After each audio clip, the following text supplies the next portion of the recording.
Terus. Sinampang yang besar tuh. Ya.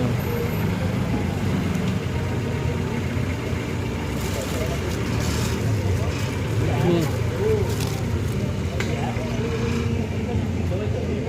Ya, biar kita viralkan nih. Mancing ikan pakai bakwan di lokasi RTH Taman Pala.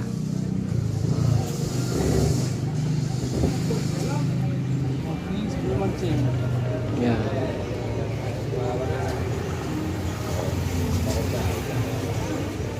Alah. Rilis buang. 2 sekali dapat.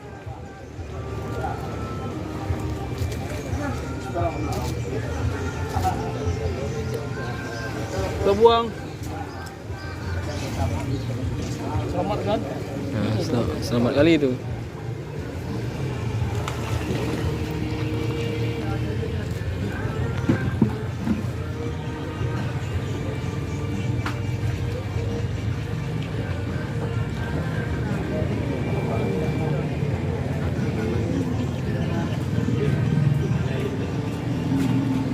Tempat buat Aceh Selatan mengajar capek.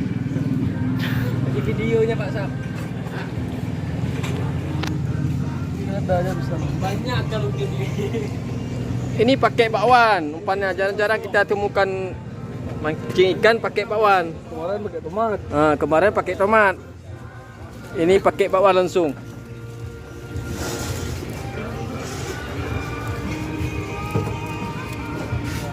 Ini kepiting.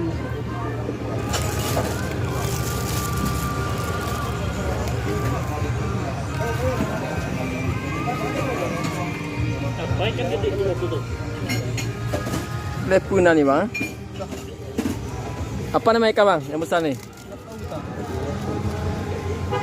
Tapi sejenis habis juga kayak.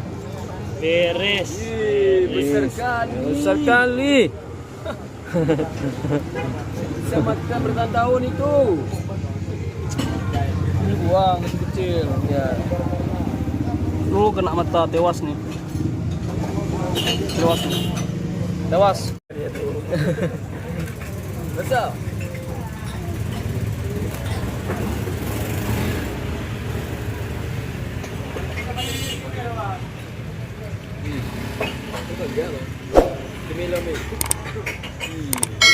Ngeri kali.